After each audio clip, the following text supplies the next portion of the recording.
Hi there, esteemed audience, and welcome to another episode of Middle Grade Ninja. I'm Rob Kent, as you know, the author of Banneker Bones and the Giant Robot Bees, the story of an 11-year-old biracial boy detective who flies around on a jetpack and fights giant robot bees with his cousin Ellicott Skullworth, also 11. The story was blurred by Richard Adams, a most original and amusing piece of work.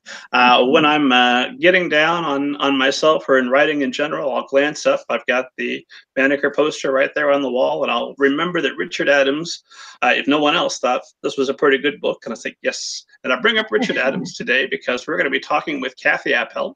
And if there is a writer out there that I think maybe matches Sir Richard Adams, for depictions of animal characters, it's got to be Kathi Appelt. We'll talk more about that in a moment. The Banneker Bones and the Giant Robot Bees is available as a paperback, the audiobook narrated by the ever exquisite David Radke, and the ebook is free to download whenever you're listening to this, wherever fine ebooks are sold. So if you're curious, you watch or listen to the show and you want to say, can that middle grade ninja fella write? Go get a free copy of Banneker Bones and the Giant Robot Bees and find out. Under the super secret pen name Robert Kent, I've written some horror novels, including my young adult novel, all together now a zombie story. And we're going to be talking about Kathi Appelt's young adult novel today. So I'm wearing my young adult shirt. I've also written all right now a short zombie story, all the zombies you can handle. There is a warning at the front of All Together Now, a zombie story that nobody ever takes seriously, in which I tell you flat out that this is a very violent story with no profanity and very minimal sexual content, but a lot of violence, and people don't take that serious. And then I get emails from them, and I said, well, now I thought you were the middle grade ninja guy. I thought I was getting into a nice story, and that one really turned nasty on me. Take that warning serious. And then also the Book of David, which is an even nastier story with lots of profanity, is available. And this one also has some religious content. We're going to talk a little bit about religion and even maybe some politics today. And this is the books in which I discuss both religion and politics. It's 5 chapters, 5 volumes of the Book of David. It's a Stephen King-esque novel about a haunted house featuring flying saucers. So right away, you know whether that's for you or not. If you're a little bit on the fence, the first part of this 5-volume horror novel, Chapter 1 of the Book of David, is available to download free as an audiobook whenever you're listening to this, wherever fine audiobooks or fine ebooks are sold. And if you look real close, if you buy the paperbacks, you get this little message here. Jesus wants to give you eternal life. What's that about? You have to get the books and find out. Today is going to be our sort of mid-season finale. My son is going to be on spring break the next couple of weeks, and we record this show in the afternoons when he's at school. So during spring break, I'm going to use that time to catch up on some deadlines. So don't think the show has gone anywhere. We'll be back in April. I'll be talking with the author Jessica Lawson, literary agent Holly Root, and the editor, Allison Weiss. So fantastic shows coming up here in April. We've got a bunch of other guests that haven't confirmed specific dates yet, but will probably be along as well. I had a great weekend. I went and I met last week's guest, Lamar Giles, at RosieCon here in Indiana. So it was the first ever RosieCon named after God Bless You, Mr. Rosewater, one of my favorite Kurt Vonnegut novels. If you're in Indiana, you have to love Kurt Vonnegut. That's the law. And it was an absolute success. We had 25 amazing young adult authors come to our town and talk with us. I, of course, approached each of them, and probably they'll be on the podcast at one point or another. So look forward to seeing some of those folks. Lamar Giles and I got along famously. I thought during our podcast conversation we could be friends in real life. As of Saturday, we were giving each other a manly bro hug on our way out. I'm looking forward to seeing him again. Today, we are going to talk with the one and only Kathi Appelt. I am honored and thrilled to chat with you. Kathi, how are you today? I'm good, thanks. I'm so glad to be here with you, and so happy to be following Lamar Giles. I'm a fan of his work, so that makes me happy to think that I'm right behind him. Yeah, no, he was an amazing author, but you are an amazing author. Lamar Giles was, his eyes got kind of big when I told him on over the weekend that, well, yeah, on Monday I'm going to chat with Kathi Appelt. He's like, really? Oh yeah, that won me a lot of misdirected praise at the RosieCon. It's like, no, no, no. I just provide the platform. It's Kathi Appel's going to be there. So tell, for the ignorant out there that are watching or listening, give us kind of an overview of your background and some of the books that you've written. Okay, well, like you, I write across the board. You know, I write for middle grade and young adult. I also write for very young kids. I have baby books, you know, the little hardback, the little cardboard ones, you know, the kind that babies chew on. I have some of those. And then I have a lot of picture books. In fact, I started out in this field as a picture book writer. So, and it, as it so happens with a lot of people, as my kids got older, my writing tended to get, you know, older. So, so yeah, so I write all across the the realm of children's books. So yeah, yeah, and that's, you know, I started writing when I was 6 years old, I think, and so it's always been a part of my life. So I feel really fortunate to get to write for kids. Well, I feel that we're all very fortunate that you're writing for kids and for the rest of us. Well, thanks. You're a Newbery Honor recipient. You've been nominated for the National Book Award, multiple other awards, an Amazon #1 book mention. You're a New York Times bestselling author. You have so much to teach us. So obviously, the first question I have for you is, Kathi Appelt, have you ever seen a flying saucer? That's a great question. No, but I do intend to before I die. So you're a believer. You think they're flying up around up there? Absolutely. I mean, the universe is so huge. I think it's very unlikely that we're the only living creatures in the solar system. So so yeah, I wouldn't be surprised at all. I will send you some literature that you'll feel obliged to not to not read. I am 100% convinced that not only are we not alone, but there are some that are visiting us already, if not Well, from space, from somewhere. But that's the subject of the Book of David and other things. What I wanted to, well, I've got so many questions for you, but I first wanted to thank you because you taught me maybe one of the most valuable lessons I've ever learned about being an author. About 6 years ago, what I remember, because my wife was very pregnant with our son, you came to a Society of Children's Book Writers and Illustrators conference in Fort Wayne. And I was walking around with my name tag on, and I'm sure it said Rob Kent. I'm sure I scribbled under it middle grade ninja because that's just how I roll. I wear T-shirts with my name on them, and if I'm not wearing one with my name on it, I make sure it gets on there.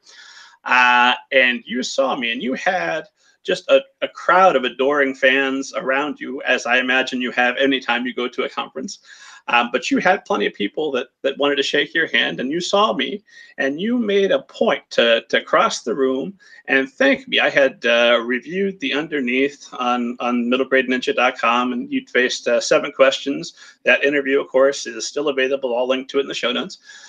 But you thanked me, and I remember one just absolutely being thrilled, like, oh my gosh, the sun is shining on me in this moment. Kathi Appelt is taking time to thank me. But then in the intervening years, I've thought about sort of the absurdity of that, because for God's sake, the underneath is doesn't need me to sign off and say it's a good book.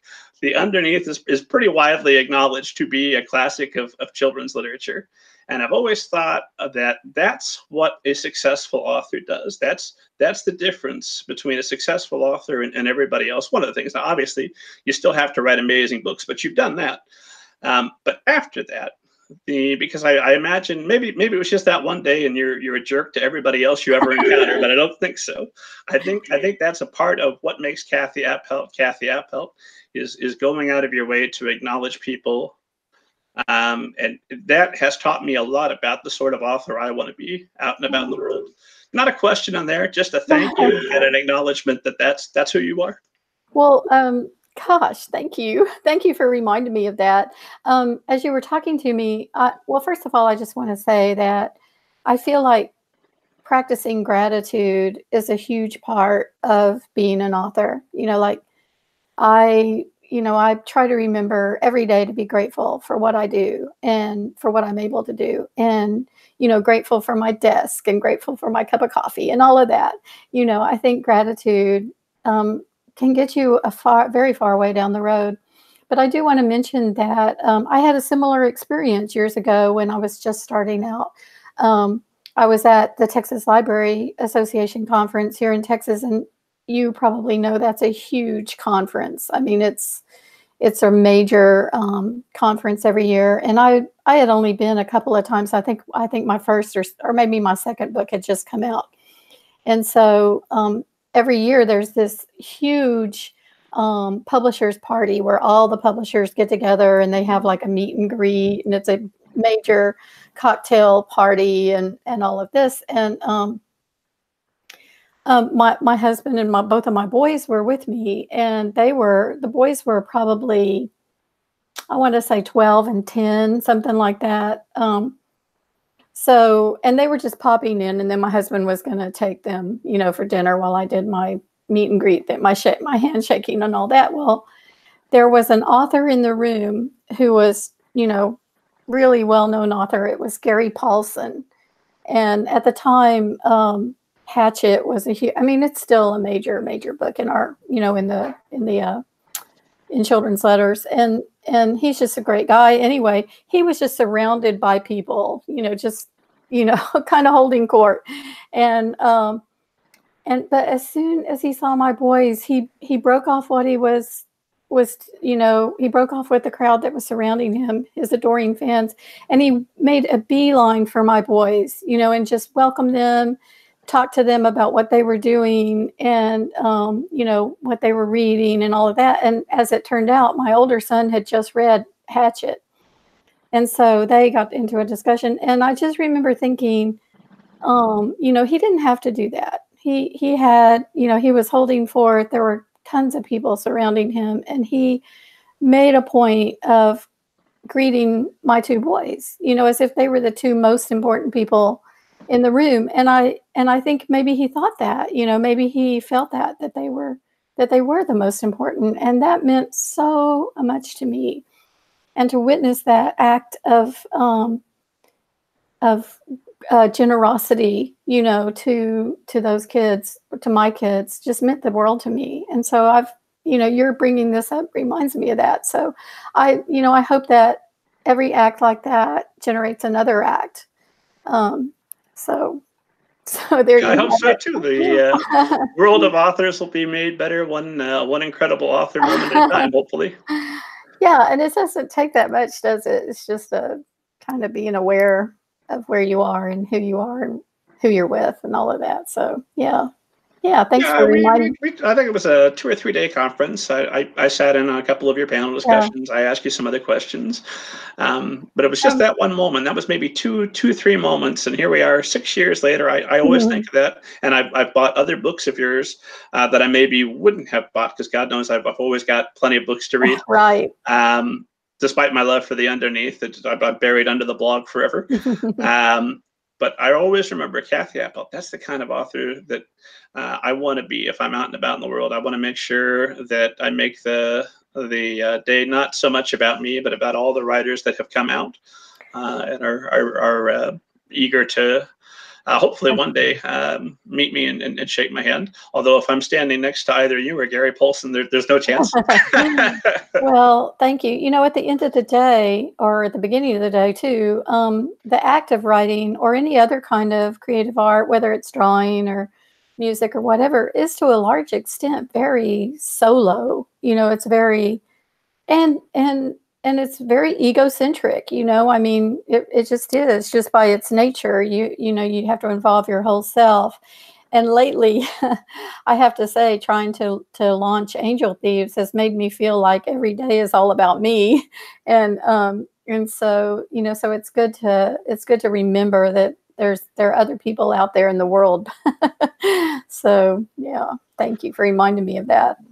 The act of publishing a book is a little bit egomaniacal, Yes. just because Gary Paulson and Kathi Appelt already exist in the world. Why am I publishing Banneker Bones? If there's any chance that somebody might accidentally read that and they haven't read Angel Thieves or The Underneath or The Keeper or any of your books first, mistake. Read those books, and if there's time left over, come back and check out Banneker. So No, that's don't say that. I feel like, I think that I wouldn't say that. I think Banneker Bones is just the right book for just the right reader at just the right time. I think we all encounter books when we need them. And so, yeah, so Banneker Bones, I'm sure, is making its way and changing lives, you know. well, at least mine. Maybe one or two others. Right. So I wrote a long list of questions to make sure I kept myself on task because I know that I have this tendency to gush. And I don't want to spend our whole conversation gushing and telling you that I think you're wonderful. I think you're wonderful. Let's talk about your new wonderful book, Angel Thieves. Okay. Um, so, if you would just give esteemed audience kind of a brief summary of what Angel Thieves is available now, wherever fine books are sold. What is Angel Thieves all about? Well, it's got two major storylines. There's one in what I call real time, which is current day, today. Um, and then there's another story that I call dream time. So there's the current time, and then there's the real time, current time, and then there's the dream time, which is the older story.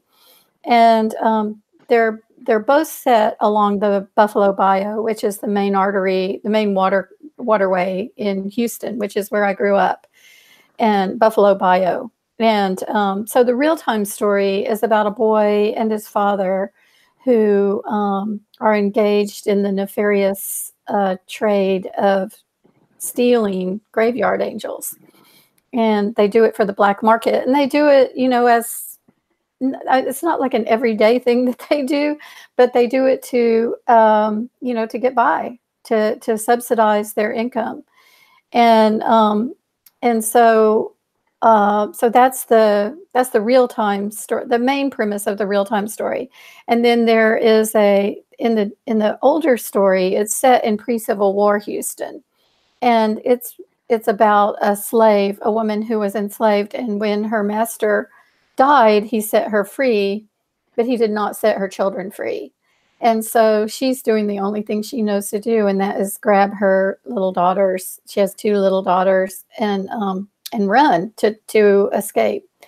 And part of, there are a number of reasons that I wrote that older story, and one of them is that I have relative. My ancestors came to Houston right from the beginning. It was Houston was not established until 1836.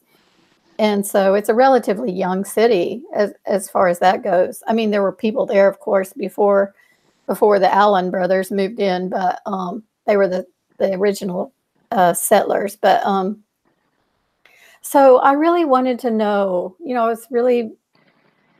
I wanted to find out what it was like for my own relatives to be there in the 1830s before the Civil War, and when Texas was actually a country. It was a republic. It wasn't part of the United States yet. So so there was that, and then on the real time side of it, I had this experience of going to a funeral with my grandmother, and she was one of 7 children, and it was a graveside service. It was for her brother. And it was held at this old cemetery in Houston called the Washington Cemetery. And I have lots of relatives buried there.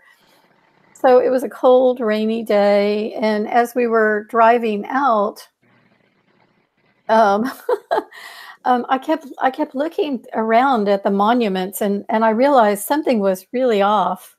I couldn't quite put my finger on it. And so I asked my grandmother if we could drive back through. And she was like, sure. So we drove back through, and what I realized is that all of the angels had their heads cut off.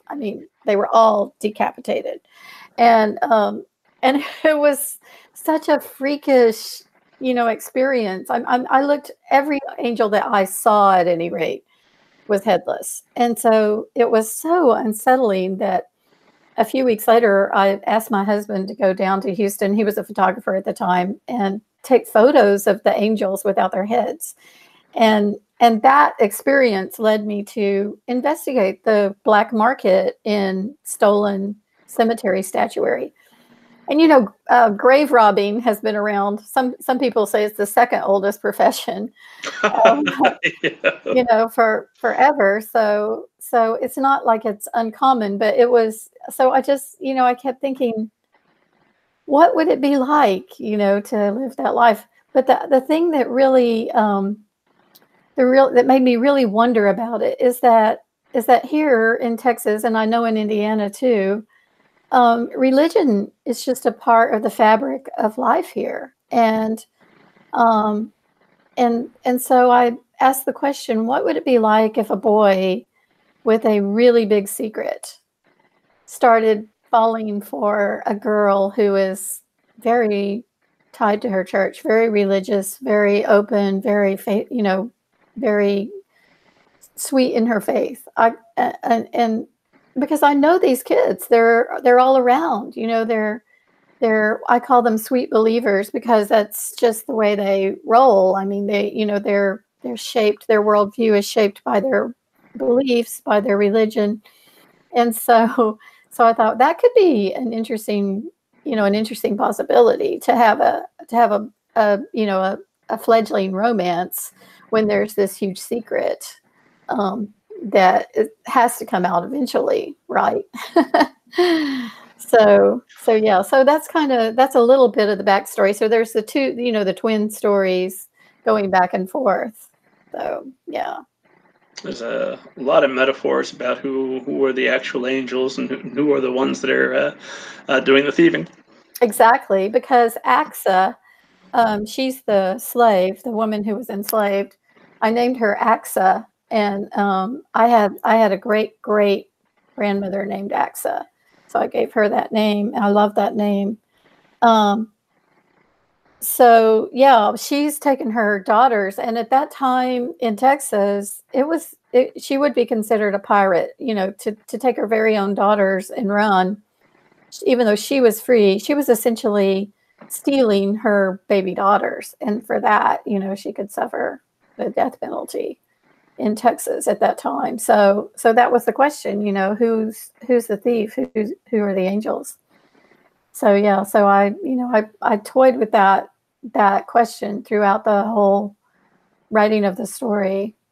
Yeah, yeah. I've got so many questions for you about the book. I finished it early this morning, and last night I was crying a little bit, and I said, "This time, Kathi Appelt's not going to get me. I've cried previously, but not this time. Nope." Oh, So steel oh, yourselves, oh, esteemed audience, when you go out and you get yourself a copy of Angel Thieves. You will laugh. There are plenty of wonderful and fun moments throughout the story, but you're probably also going to maybe bust a tear a little bit, or you're not human, and you should have yourself checked. oh, One of those two things. So, a oh. question I had for you specifically about Angel Thieves is, you said that you had originally written that draft in about 6 weeks, Mhm. but then it took 3 years before the book was ready and ready to be published, right? So, Right. my first question is, what happened between those 6 weeks and the rest of the time before the book was ready? Okay, that was a lot of weeks, wasn't it? Um, Yeah, I think I did the math. It was 150 weeks. Was the difference? oh man, it seems longer than that to me. Um, you're right. I mean, the book came to me very quickly, and I think largely because I had been toying with these ideas for a long time. It's not like I had just like one morning woke up and thought, what would it be like, to steal graveyard angels? Because I mean, that was something that the original moment with my grandmother happened back in the 90s. So I've been kind of carrying that notion around with me for a while. So, and the same with AXA, because I had read a tiny article online about a woman in Houston named Sylvia Roth who had that experience. She was a slave, and when her master died, he set her free, but put their children in custody or guardianship of a fellow slaveholder. And so that was largely based on a real story. So it's like, I had these kind of stories going back and forth in my head already. So the initial draft was pretty quick. I wrote it pretty quick, and it was short. It really was a working draft. I can't say that it was complete by any stretch of the imagination. But then a number of things had to happen. I really had to do quite a bit of research to be able to set the novel correctly in time. It did. The backstory happened in 1846, was just before Texas joined the Union, and so I needed to make sure that my dates were working, especially in conjunction with the Trail of Tears. So they were almost a little concurrent. The Texas War for Independence against Mexico and the Trail of Tears happened pretty much at the same time. So I need to be sure that was all in place. But the other thing that I absolutely had to do was get readers. Because I was writing outside of my lane. I had an African American slave as a primary character, and so I had to hire I just needed to hire a professional reader for that story, to make sure that I was not counting on stereotypes or misportraying who she was and all of that. So, and same with, I have a Native American character in the book as well, and so I hired a professional reader for that character too, for the Native American. And it's not as easy as just saying, oh well, I can just hire a Native American. No, I needed to find somebody who was in that nation, the Cherokee Nation, or I felt that I did. I really wanted to take care with this novel to be sure that that I was not misrepresenting anybody or perpetrating, perpetuating a stereotype or something like that. And so it's really, really important to me to get that right. And and also I had to have a reader for the theology of the book, because even though it's not, I don't really get into theological issues in a major way with the book, I still have this character who is deeply grounded in her religion, and the church too. The church itself is like a character. And so I had to be sure that, that also was in place. And so it was just a lot of, first of all, expanding this story, in a way that it could accommodate the various storylines, but also just, taking care with them to be sure that, that I was being careful and that I was being astute and being humble in the face of the characters that, that are not in my, my own background or milieu. So, I think it was important to let the story unfold in its own time. And it's not like I worked on it every single day, but I have to say the story taught me a lot. I was surprised at some of my own assumptions that I was mistaken about, and so I just wanted to be sure that I took care, and so and as a result, it just took another 150 weeks. And honestly, if I had 2 more weeks, I'd probably change some of it. Of course. My editor was like, Kathi, let go. It's like we were tugging on it. She's like, let go. We've got to get this thing to the printer. So, so yeah. But that's true of all of my books. I read them and I'm like, oh man, I'd like to go in and change that. I'm sure you have that experience too. Oh, of course. Yeah. I try not to read my old books, Right. just because I'll want to go through them. Well, now I know more. let me change this. Right, right, exactly. But Yeah. that, I mean, that makes sense. It requires a certain amount of courage, especially I mean, it always requires courage to write, just full stop.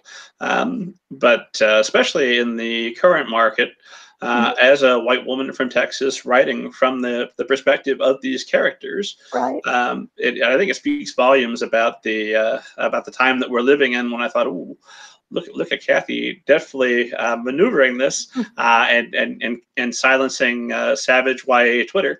It's not going to be an issue because you did do the homework and you've presented characters that, to the best of my knowledge, are 100% accurate and feel authentic as you're reading them. But it also occurred to me that in addition to those characters, you're writing from was it Zora? The young ocelots perspective. Mhm. And I can't imagine young adult Twitter. I don't think there are any ocelots on Twitter saying you didn't get the ocelot experience correct. Right. Well, I mean, I never forgot. I mean, I'm tuned into Twitter. I would be lying if I said I wasn't.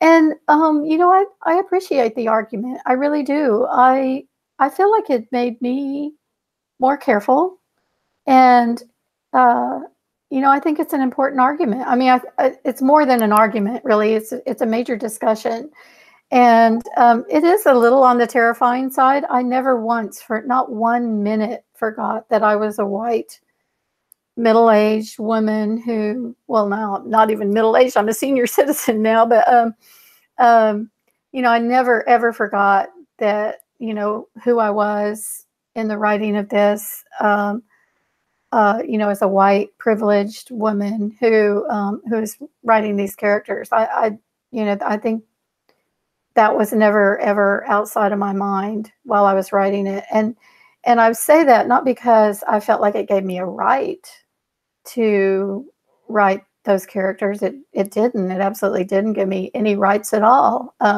What it did was make me truly, truly want to get it right. And that's my hope. That's my hope that. And I had lots of help. I had, great readers, and even my critique group and other readers who encouraged me. And I mean, it was, I have to say, really scary, and it continues to be scary because, um, my readers could only get me so far, and they did what they could. The rest is my responsibility, and so hopefully I did get it right. But if I didn't, it was totally on me, and so I'm and my publisher, my editor, couldn't have been more supportive as I was working on this story. So I love my characters, and with AXA particularly. No, I'm not a Black woman. No, I've never been enslaved. I know what it's like to be discriminated against, as a woman, just as a woman. I've had that experience. So I do know that, but I also know what it is to be a mother. And when I read that story about the real person in Houston who was set free, but her children weren't, my heart broke. I just thought, how can you be free if your children aren't? I mean, it seems like it would be an impossibility, because she could have saved herself. She could have just saved herself and walked away, but she didn't. And so I could really, identify with that aspect of her, and also, just the fact that my family has been in Houston for generations. I'm like a seventh or eighth generation Houstonian. So in some ways, the story is a tribute to my hometown.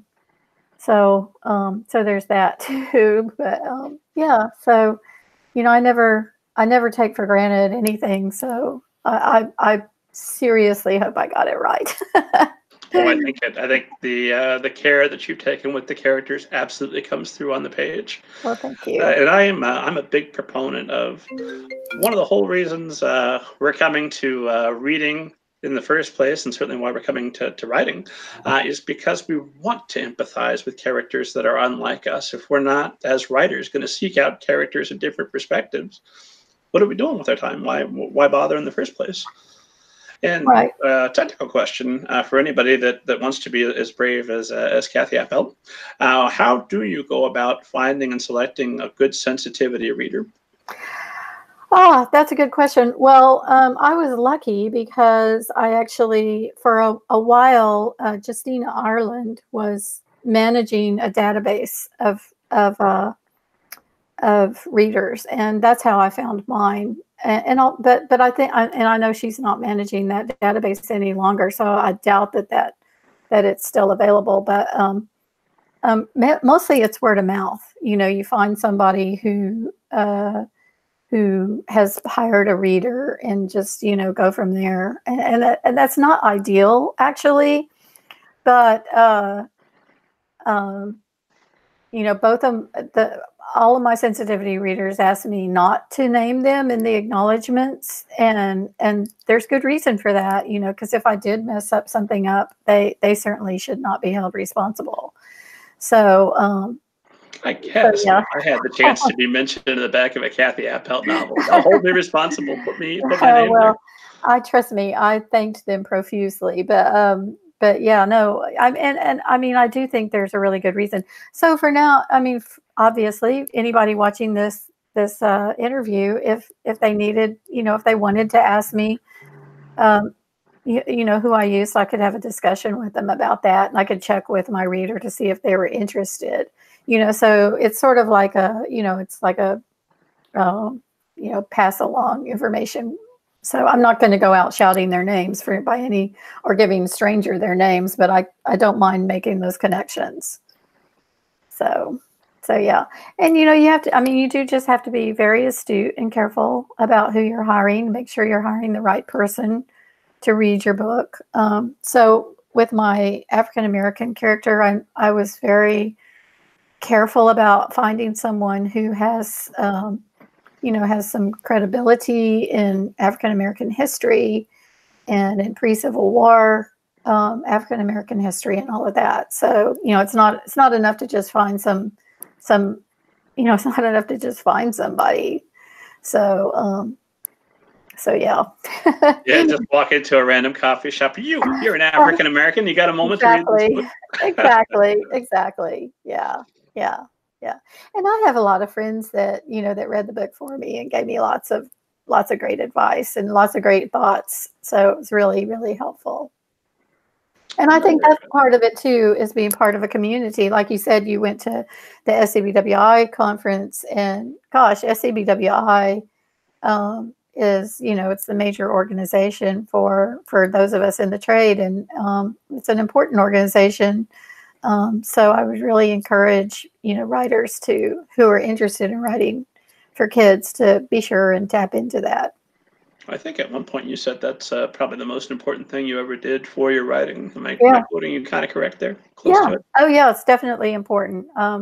There was a group in Houston. I live in College Station, which is about 100 miles from Houston, maybe 90 miles, something like that. And when I first started out, they were, you know, they were an established chapter of SCBWI, and I went to everything they did. I went to every conference, every little monthly meeting. You know, I mean, I totally took advantage, and they were so supportive, you know, always. They just took me under their wing. I got involved with them, you know, I helped volunteer and all of that. And then we started a chapter here in the Brazos Valley. And, you know, I speak at SCBWI. I just got home actually from speaking at a conference out in California. And, but I also go as an attendee. I think they're, you know, they are the group that is most up to date on the issues and on the industry of the, you know, of children's letters. So yeah, they're super important. I'm very grateful for the SCBWI in my life. If you'd like to learn more about SCWBI, please head to the Society of Children's Book Writers and Illustrators, I think, .org, Yes, and become a member today. exactly.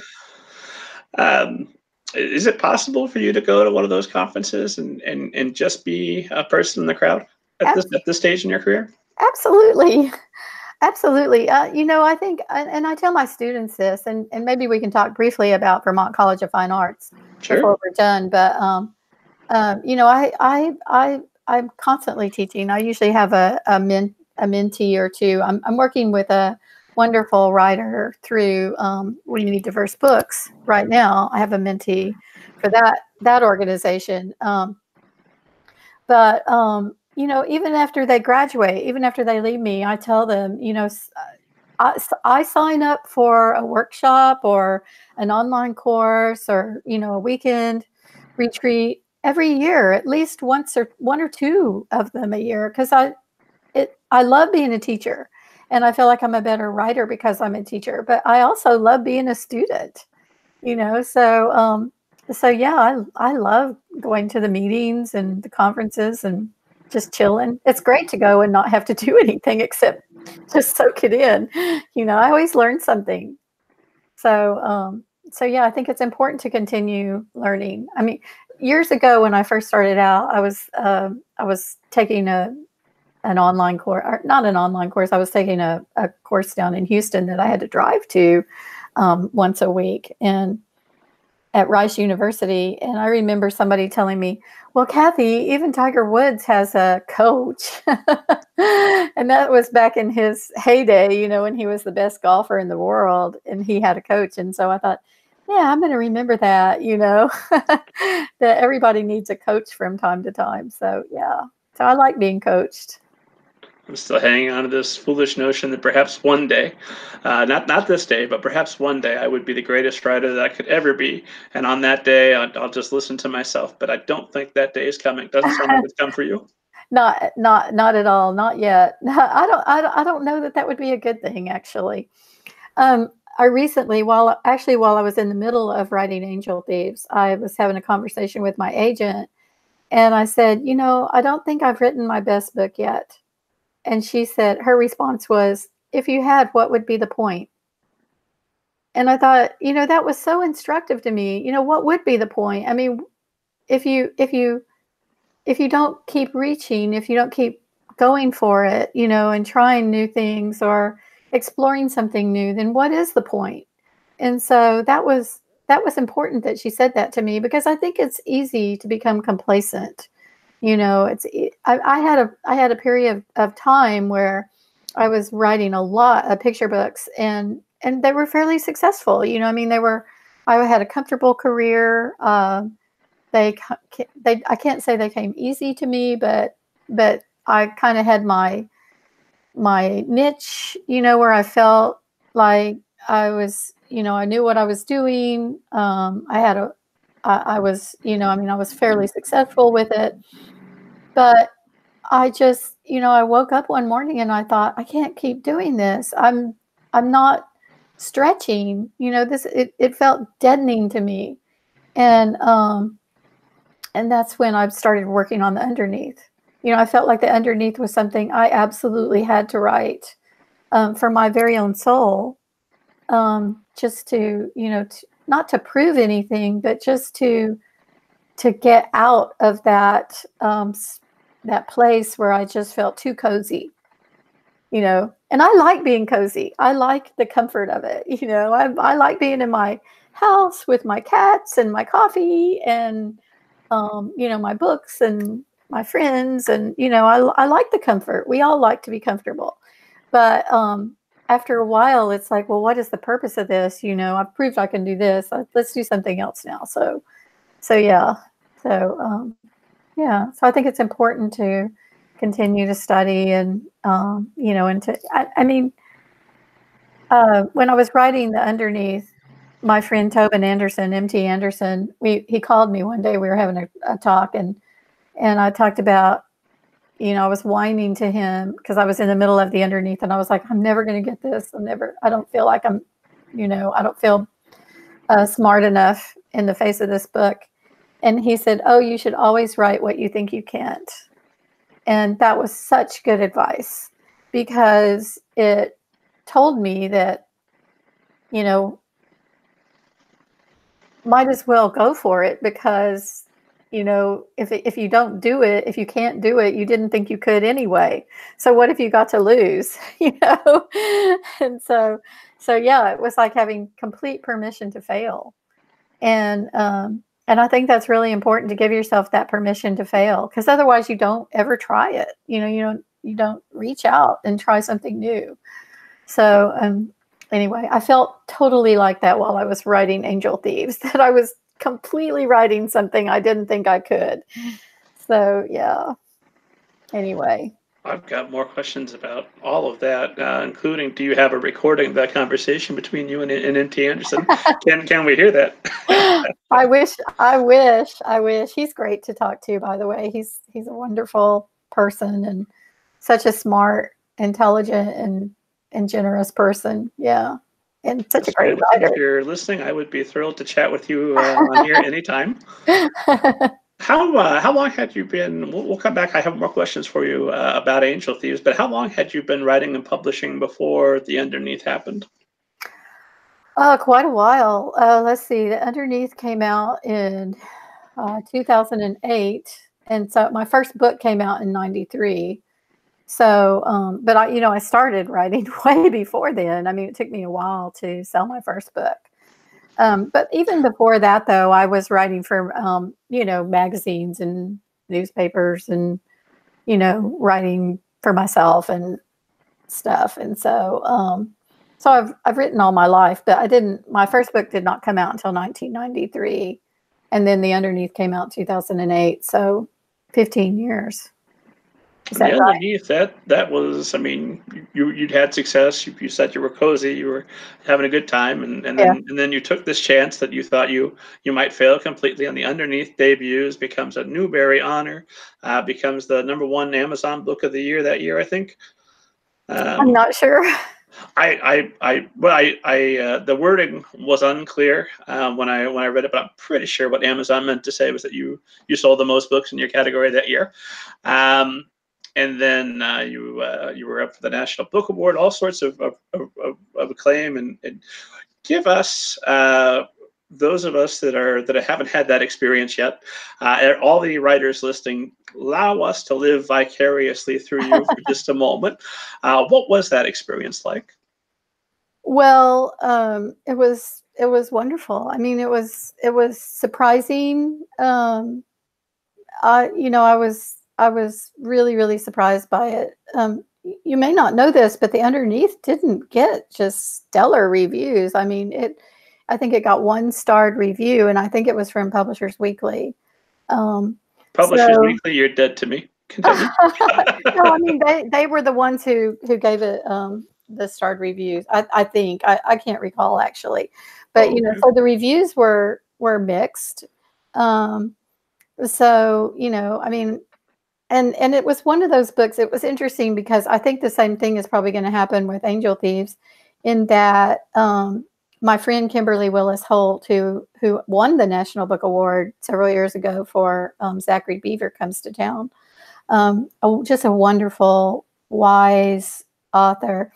When The Underneath came out, she said, Kathi, you always want your book to either be loved or hated. You don't want it in that middle, where people just shrug their shoulders and go, well, okay. I mean, she said, because that way, you're striking a chord somewhere. People may not be, I mean, like you were talking about violence earlier. I mean, I had a lot of blowback on The Underneath for the violence in that book. And so there was that, there was that happening. And I even had a librarian who sent me an email and said that she was sorry that the book won the Newbery Honor because it meant that more kids would have to read it. And so, yeah, that was pretty harsh, wasn't it? So I sent her an email and said, I promise, no animals were harmed in the writing of this book. And so, but I get it, I do understand. And so, everybody is allowed to have their opinion. And so, I think there's some of that with Angel Thieves too, that, people are either going to really like it or not really like it, because it's not an easy book. I don't think it's an easy book to read.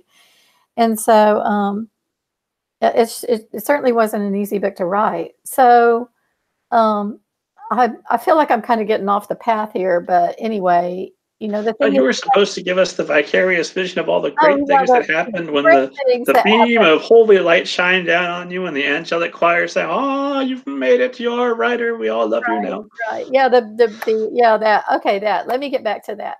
Because I don't want to leave, I don't want to end that part of the conversation on a negative note because, obviously the good way far outweighed the negative, and I'm still so grateful. And the number one feeling that I felt when all that was happening was I wanted all of my writer friends to have that experience. I just kept thinking I wish this person could have this. I just when something wonderful happens, I think it's in us as humans to want the people we love the most to have that same experience.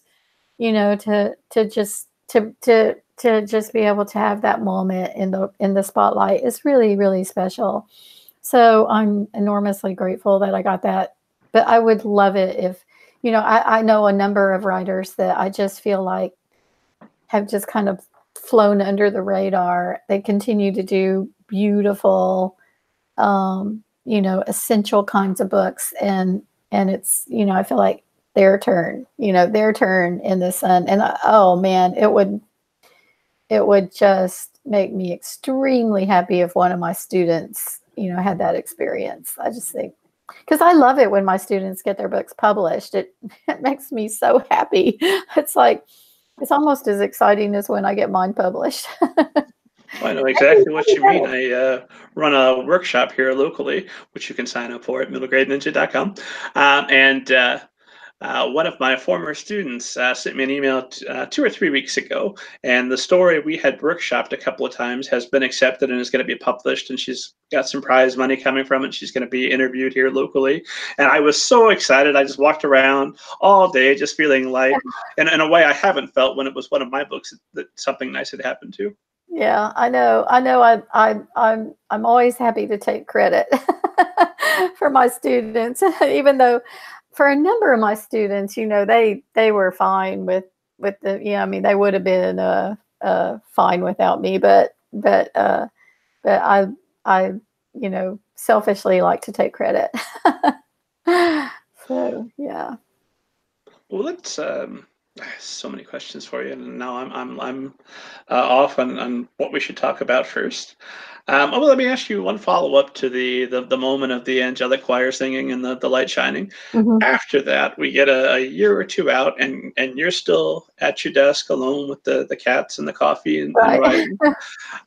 Was there any kind of period? I've always noticed that there's like an emotional equilibrium. It seems to me anyway that if you have an extreme high, you can maybe prepare for an extreme low. Was it difficult for editing period to keep writing after that with the worry that you might not be that wonderful? Yes. Oh, yeah. Every time.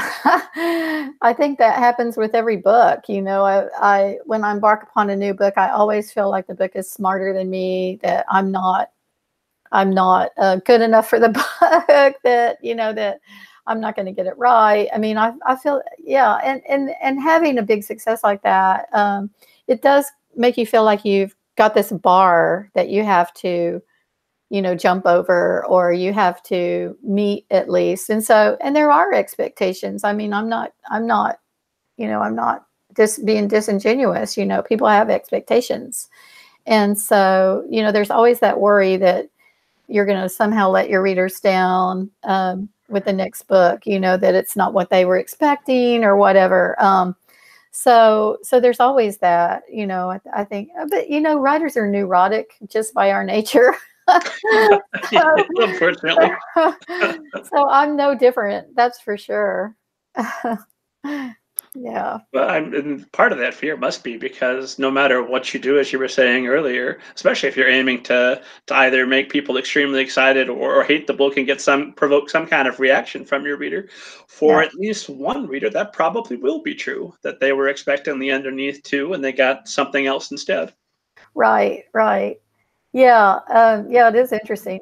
However, the publishing industry is, it's unique unto itself. years and years ago when I was still writing picture books, and I still do write picture books. Actually, I have a new picture book coming out this summer, which I'm very, very happy about. What's the name of it? It's called Max Attacks, and it's about a kitten, basically, that just attacks everything. He's just a madman in the house, and so he's just on the attack path. Anyway, an esteemed audience can look forward to purchasing that. When's it coming out? It's coming out in June. Okay. And it's just adorable. The artist is Penelope Dunnigan, and I think that's her name. Yeah, I'm sure it is. I hope I got that right. She's a fairly new artist, and so she did a great job. She painted the cat blue, so he's just this little wild blue cat, and it just makes me happy. But anyway, so years and years ago, I was working. I wrote a picture book, and it was based on my stepfather. I had a really wonderful stepfather. And I started thinking one day that, stepfathers are so step parents get such a bad rap in children's books. Actually, in all, across the board, they get a bad rap. There's always the wicked or evil stepmother or stepfather. And some of that is deserved. I mean, a trope doesn't become a trope unless it happens. And so, but there are far more. I'm convinced. I'm quietly thinking I can name at least 5 terrible step parents I know of, but go on. Well, they're out there. I'm not denying it. But there are also some really great step parents, some that are doing great by their stepchildren. And I had a pretty good stepfather. And so, and one of the things he did to win us over was he had the best stories. He was just a great storyteller. And so, we'd sit in the evenings, we'd have dinner, and he'd just launch into a story, and it was always funny, and he was great at telling them. And if you can imagine it, he married my mother. I have 2 sisters. He married my mother. I was 16. My sisters were 14 and 13. So imagine he was a lifelong bachelor marrying a woman with 3 teenage daughters. I think that was really brave. Yeah, I don't think I've ever known that bravery in my entire life. No, I've never been that brave. So I wanted to write a book, to honor him. And he died many, many years ago, so he wasn't around. But anyway, so I wrote this book about, and I made it a family of coyotes. So we can talk about animals after this, right? Sure. But, talk about anything you want. I chose coyotes specifically because they're scruffy, and families are scruffy. Coyotes, they're not as glamorous as like a wolf, they're not as, charming as a raccoon. I mean, they're scruffy and kind of solitary. And so I thought it'd be cool to have a family of coyotes, to have a little coyote who has to deal with a stepfather or a new has to come to accept a new stepfather. Okay. Well, so I wrote that book and sold it, and there's a whole history about this book. But anyway, bottom line, it took 17 years for it to be out. 17 years. Because there's something you wanted to do, or because of the publishers?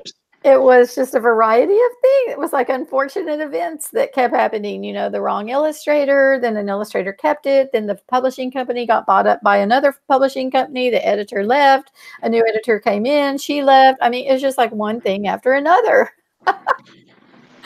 So the lesson here, the lesson I want to leave you with is that, okay, one of my concerns when that book came out, even though I loved it all along, was that, I wrote that book like 17 years earlier, and I was thinking, this book is going to come out and people are going to go, Kathi Appelt is not improving. This reads like it's 17 years worse than her previous book. Like she could have written this way back in the day, but what? As it turned out, the book was fine. It's called When Otis Courted Mama, and Harcourt published it, and it's just a terrific, I mean, the art is beautiful, and I just, it turned out great. It was worth waiting for. But, I had a joke that when that book comes out, I'm going to hand it its high school diploma. So yeah, so, these things happen. Yeah. So, Well, of course, publishing is a wonderful industry, and I'm sure you're the only author that ever had a story like that. no, But just in case no. there's somebody out there that's watching or hearing this, and they're experiencing some sort of calamity or another as a result of circumstances beyond their control, what did Right. you do during those 17 years to keep your sanity and keep you focused on all the other books you've written?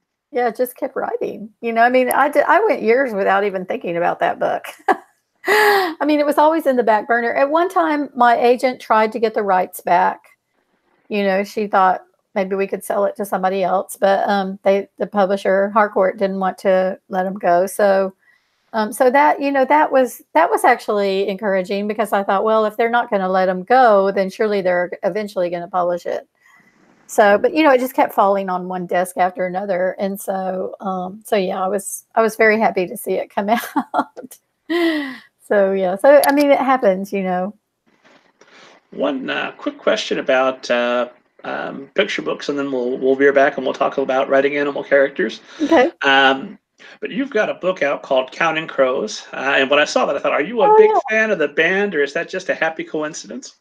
yeah, it was a little of both. I do like their music a lot, but just the idea of counting crows. I mean, I had that idea for years. I mean, I keep a folder on my desktop called ideas. Just and I keep a running list of ideas. And the truth is, ideas are not the same thing as stories. So I've got lots of ideas that may or may not be turned into a story, or even have a story in them. But just I just had this image of crows counting things, and how fun that would be, to have a picture book of these crows that count. But for a long time I couldn't figure out how to approach it. I didn't know exactly what how to enter the book, or what the crows would be counting. Would the crows count each other? I mean, I just had all these questions. And so one day I just kind of got this little rhythm in my head about it. And so that's when I started writing it. And it came pretty quickly after that, but it was an idea that I had on the back burner for literally 10 or 12 years before I actually wrote it. So, ideas, sometimes I think they're kind of like pies. You write them and you have to set them on the window and let them cool for a while before they're ready to slice into. So yeah, so I have lots of ideas that will never come to fruition. But that was one that it kept bubbling up. It's like, I'd have a space of time, um, and I'd think, oh, wow, I wish I could. Can I figure out how to do the Counting Crows? But I do like their music. And actually, one of the guys in the band, um, gave it a shout out somewhere. I can't remember, but it's been a long time. But yeah, it was fun. It was fun to see. Awesome. Yeah, yeah, Well, I lied. One more question about picture books, and then we'll yeah. talk animals. Um, at this stage in your career, you're the Kathi Appelt. You've been doing this for a while and very successfully. Has it changed how much input you have in terms of putting a picture book together, in terms of what the illustration is going to look like, versus when you were first beginning and just kind of hoping for the best? Or is it still kind of hands off? You do the book part and then step back and let the illustrator take over? Uh, as far as change, I don't think so. I try to stay out of the art part of it, unless there's something that just has to happen on the page that is not obvious in the text. Then I'll, I may make an artist note or something, a little note there, about what I see happening. But I try never to instruct the artist or get in the way of the artist, because the primary thing that an author, since I'm not an artist, I really want that artist to take ownership of the story. I want the story to be as much his or her their art as it is mine. So I And never is want that to. strategic in thinking Yeah, that if they put their heart into it, they're going to give you their absolute best? absolutely. I want them to own the book. I want it to be their book as much as mine. And so I think the best way of doing that is just to stay out of the way. Now, nowadays, well, always, usually, almost always, I get to see sketches or some rendition of the art before the final art is finished, and sometimes my editor will ask me what I think about it, and that's fine. I'm always glad to offer an opinion. I can I love giving my opinion, but I do try to let the artist own the book, and it's their art, and I love seeing the final art come in. It's always so wonderful when the art comes in. It's just so dazzling. I think picture book art is just some of the best art there is. And I always have we all have to remember that for a lot of kids, a picture book is their first experience of representational art. They don't go to not every kid gets to go to a museum or has art hanging in their house, and so that's their first shot at seeing a story interpreted in the art. And so yeah, I love the art. I love it. I love picture books in general. They make me happy. They make me happy also. One of Yeah. my proudest moments was when I got to interview David Ezra Stein at Oh the yeah. blog, because he'd written a book called Pouch, which was my son's all-time favorite. We Oh, read that book every night, and we were reading it sometimes 3 or 4 times a day, oh. and sometimes more, depending. And then I Yeah. got that email back from him that, yes, he would be interviewed. I was like, oh, I'm winning parenting today. I don't know what's going to happen tomorrow, Right, but for this right, day, job well right. done.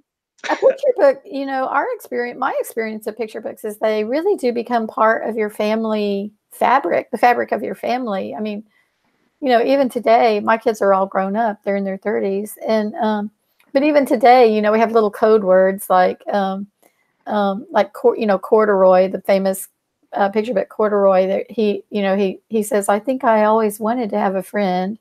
And we often in our family say, I think I always wanted to have this, or I think I always wanted to have that. I mean, we quote, and the same with um,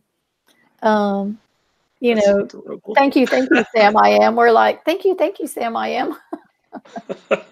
I do.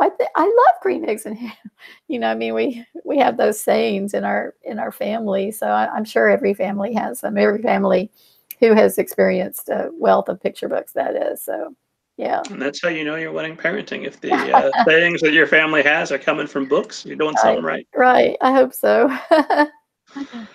Well, let's talk animals because I know Linda Benson, the author, is probably going to be listening to this, and she's probably pulling her hair out at this point, going, "Rob, ask her about the animal characters." So, without delay, Kathi Appelt, master animal character writer. What is the secret to writing a great animal character? Okay. Well, I don't know if it's a secret, but for me, when I'm writing an animal character, I actually do research on that animal. I mean, I can't tell you how much I researched raccoons when I was writing the Sugar Man Swamp, the True Blue Scouts, um, because I just needed to know, like what they were capable of, as far as like with raccoons, for example. What were they capable of? Well, they can really, really climb, and they swim, they're gregarious, and they can squeeze, they can like bend their bodies into tight places in ways that other it's like their backbone is really flexible. So these are things that I didn't know before I wrote the book. So I always start out really researching the animal itself, and what species it's in, and what animal strata, what's its species, who's it related to. I study where they're from, if they're indigenous to the area, or if they've been introduced. I study what they eat, and um, you know And then usually in my research, I always find little odd things, little anecdotes, usually about a particular animal, like some experience that somebody's had with them. Not that that makes it into my book, but so I really, do. It seems it it seems unnecessary in so many ways. I mean, a raccoon's a raccoon, right? But the other thing that's important. Okay, so you have animal characters, and for the purposes of fiction, for the most part, um, you have to endow them with human feelings and emotions, right? So that we can really understand. There's still a character, and in some ways, they're placeholders for a human, and so they still have to be endowed with feelings of joy and sorrow and wonder and all those things. But you have to always keep in mind that those are imposed upon the animal from the author. So as an author, I impose those characteristics upon an animal. But the main thing to remember is that, okay, you've got this placeholder character who is actually human, has human emotions, human feelings, uh, human needs, but it's not quite human. And so the tricky part then is to um, make sure that you still maintain the ish, what I call the ish factor, the ISH factor. And that is with a raccoon, for example, I have to be sure that the character is still raccoonish. Like, okay, he's the scouts, for example, were really, they were brothers, and they were really kind of like, I envisioned them kind of as like fourth or fifth graders, age wise and emotion wise and capability wise and all of that. But because they were raccoons, they had this kind of flexibility and freedom that a real fourth or fifth grader, a human, wouldn't have. They wouldn't be out in the swamp by themselves. But maturity wise, that's kind of the level they were. So I'm not sure if this is making sense, but when I'm writing an animal character, I have to remember that they're a placeholder for largely a placeholder. Also, that they have to have emotions and feelings and all of that, and then finally that they maintain that ish factor. So if I'm writing a bear, it still has to be bear-ish. You still have to have a bear that growls. A bear that is that could eat you if it had the inclination, that sort of thing. So I don't know if that's helpful, but that's the approach I take. So I was hoping you were going to tell me that you maybe put on a raccoon suit and go outside and dig through garbage and and do the get that furry, on all four. What are those guys that do that called the furry? Yeah, the No, furries. that would not be me. No, but it's kind of fun imagining, what it must be like to be a raccoon or a snake. And one of the nice things about, really one of the great things about writing animal characters is that you do get this viewpoint that you wouldn't as a human. Like, a snake character is right there at ground level. So a snake is going to like be looking up through the flowers, to see the sky, unless you get down on the ground and look up through the flowers, that's a point of view that most of us never have. So my little raccoon, he Bingo was just dying to climb to the top of the loblolly pine tree. It was, Mission Pine Tree, Mission Loblolly, or whatever it was, and that was his goal in life was to get to the top of that tree, and you know, humans, not very many humans climb to the top of trees. Some do, but not very many. So, but lots of raccoons do. They're great climbers. So you get to, see the world from the top of the tree. That gives you a perspective, a point of view that you wouldn't if you were, if you were writing it from a human point of view. with Zora, the little ocelot in Animal Thieves, you know, I used her as the tie. You know, she was at one time indigenous to the area that Houston now sits on. There were lots of ocelots there at one time, but she's no longer there. There are no longer any ocelots or if they are, I mean, it's impossible really that if they're there, it's because somebody captured one and set her loose. I'm sure there are ocelots in Houston, but their pets are trapped or whatever. Anyway, but because she was there at the time of the backstory, that there were ocelots there, and now, you know, I have her in the current day, the real time story. She serves as a kind of bridge between the previous story that's set in 1830s and the current real time story. So I use her as a bridge to say this is what once was, and now this is happening now. And you know, and the only way that an ocelot would be present in my story is if she were captured or being used as an exotic pet. And so what I wanted to do in that case was show the state really that yes, we have this brilliant urban setting, this beautiful city, and Houston is a really wonderful city, but it came at a cost. You know, it came at a cost. And so the cost now is with this animal, you know, the question becomes, now what? You know, now what do we do? What do we do with this information? And how are we as humans going to respond? And so that was Cade's, you know, Cade had to respond. You know, we hope that he responded well to her situation. So, and, you know, she also was bio level. You know, she was at the level of the bio throughout the story. So we're seeing the bio as the bio rolls by.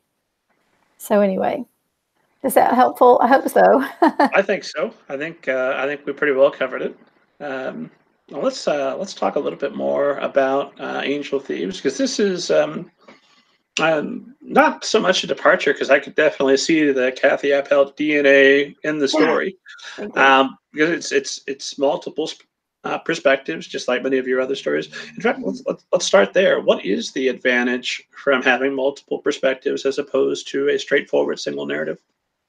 Well, that's a good question. Boy, I would give anything to write a story with one perspective. That's a goal of mine.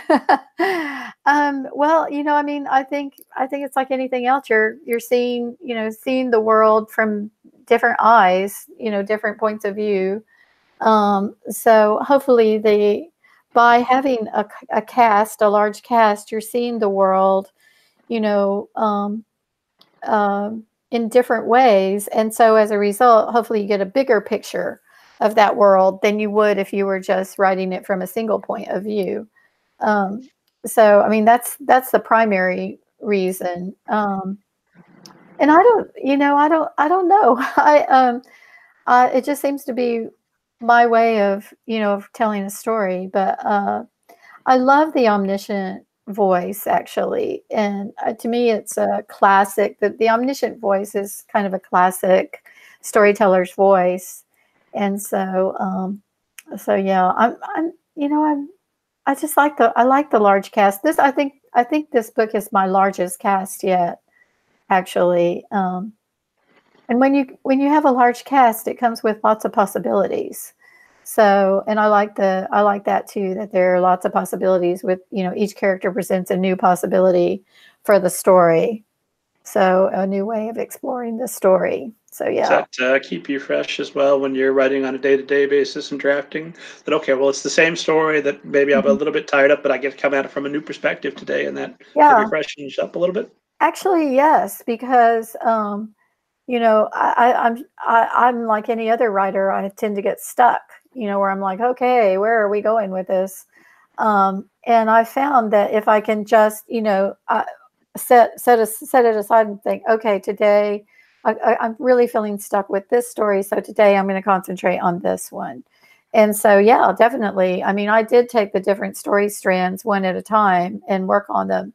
So at any given time, I might pull out the whole story that had, that dealt with Soleil, for example, and just work on her for a little while, and then, reweave her story back into the bigger story. And so, yeah, it's helpful in that way to really, and the truth is, I would be, it also has the domino effect too, which can be really frustrating because, you know, I've had many experiences where I would work on one cast member, like Soleil, for example, and have something occur to me that needed to happen with her, and as a result, I would have to adjust the other stories.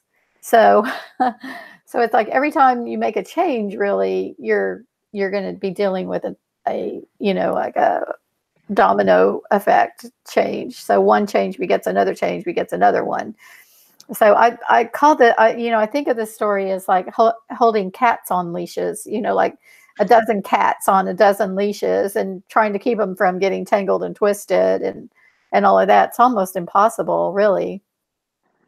It was, yeah, I had You those must enjoy moments. the challenge because you keep putting yourself to it. I know. Why? That's what I want to know. Well, probably because the result is excellent books that make readers Oh, well, happy. thank you. Thank you for saying that. Let's hope.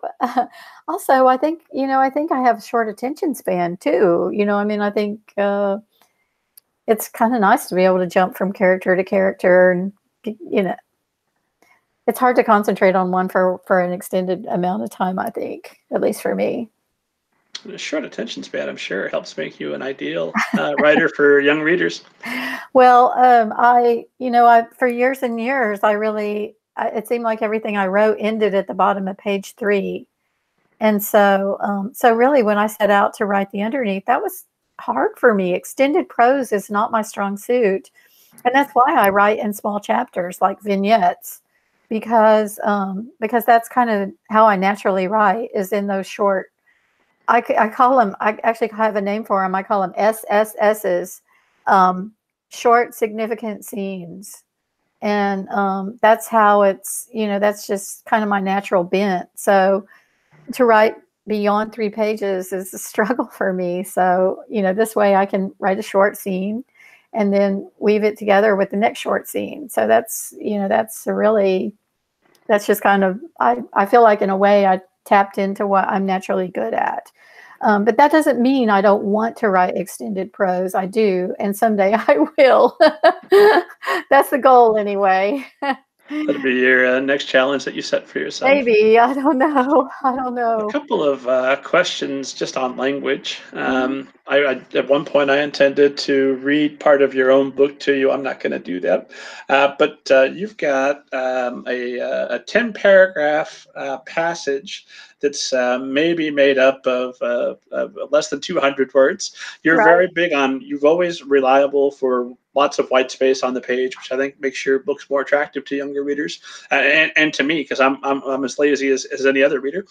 I want that feeling of accomplishment that those short chapters give me, because oh, look how much of the book I'm reading, and how fast I'm reading it.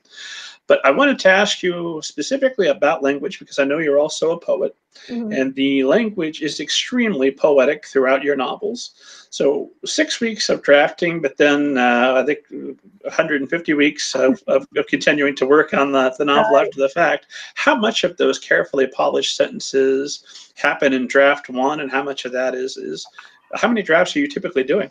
Well, sometimes you get lucky and a great sentence lands on the page. It's like, whoa, I like that sentence. The problem with that is that those beautiful sentences can really become traps. They're hard to give up because I'm like anybody. I become enchanted with my beautiful sentences, right? Um, And so they're hard to dispatch, but sometimes I mean, at the end of the day, you have the most important question that you have to ask of any sentence, any word, any phrase is this serving the story? You know, if this is just here because it's beautiful, then it's likely not serving the story. And often something beautiful can actually pull you out of the story, you know, where you stop and you go, oh my God, that's beautiful. You know, and it's not that I don't enjoy those moments. I do. You know, I love it when I'm reading along and I read something so gorgeous that I just have to pause for a minute and savor it. I mean, I do love that. It happens more often with poetry, I think. And poetry is sort of built for that. You know, it's one of its strong suits, actually.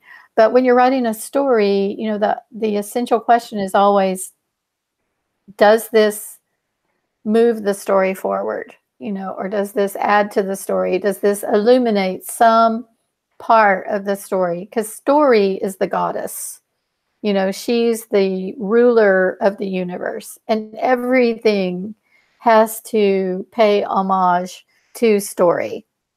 And if it doesn't, then you're not, you know, you're just, you know, being a poser, I think, you know, where you're just putting these beautiful passages in there.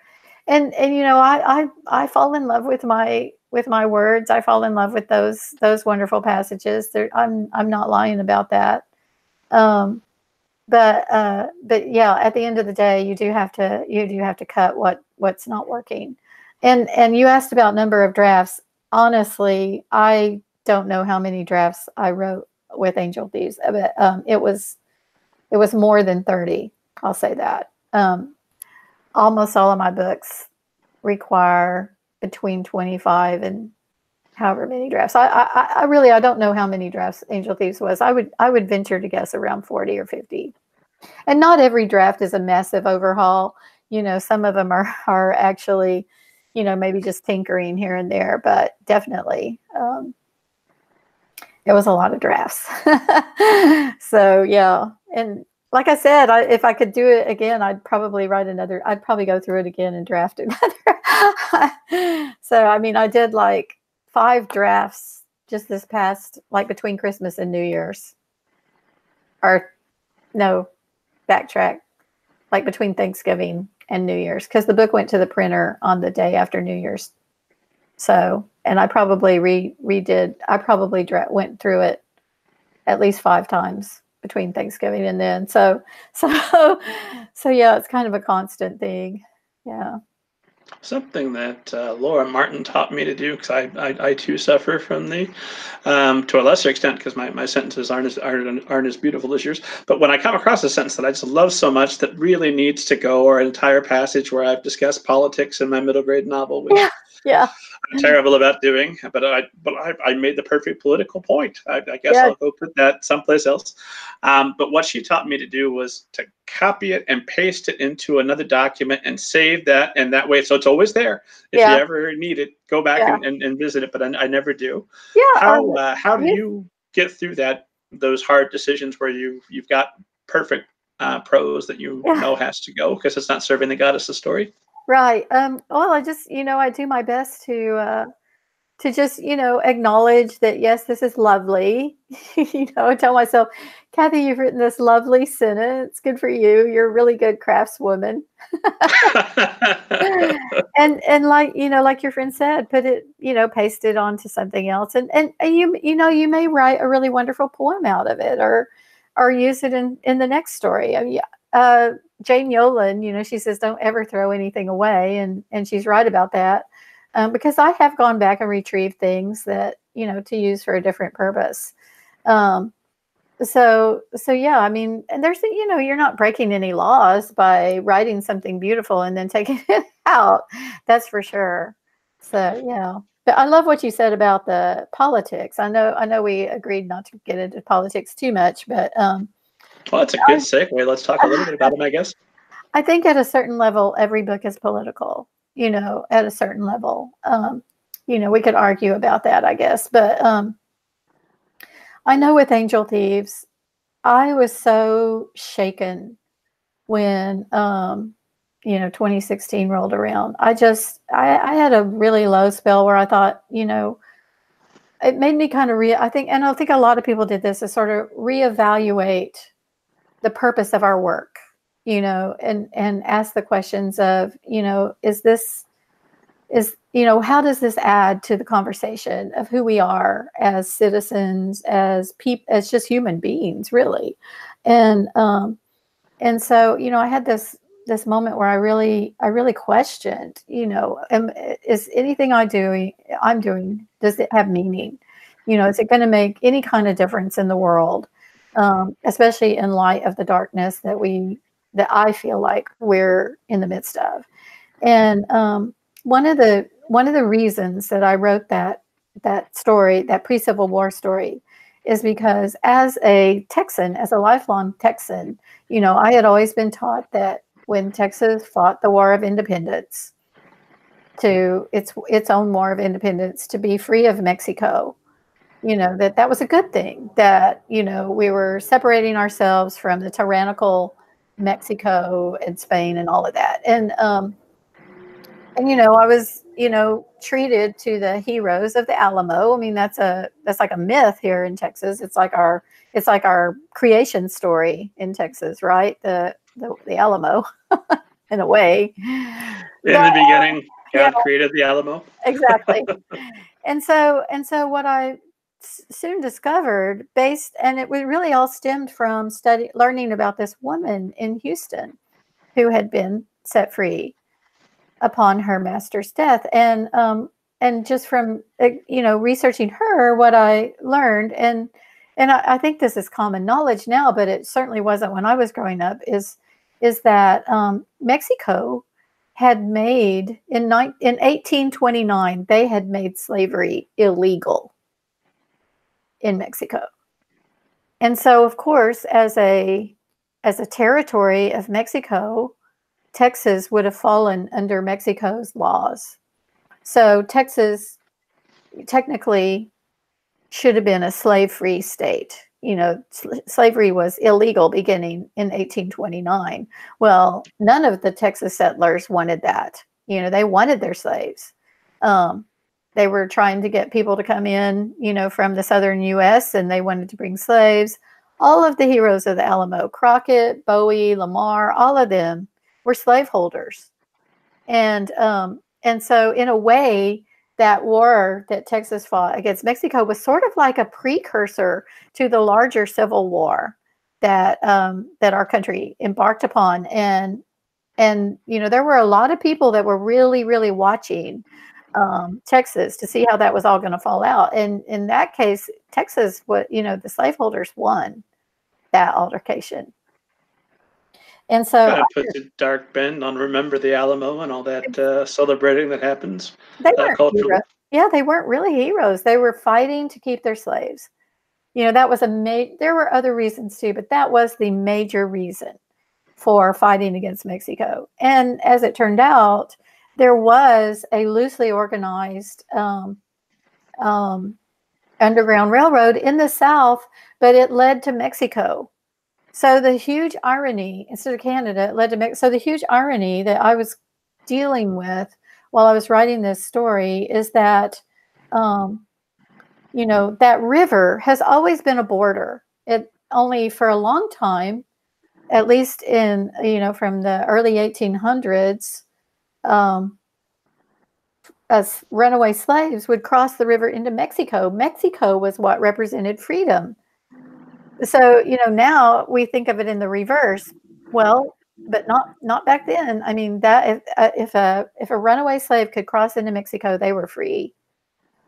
And interestingly, there was an article in the Washington Post just yesterday that the reporter is talking about a settlement there in Mexico that was settled by freed slaves.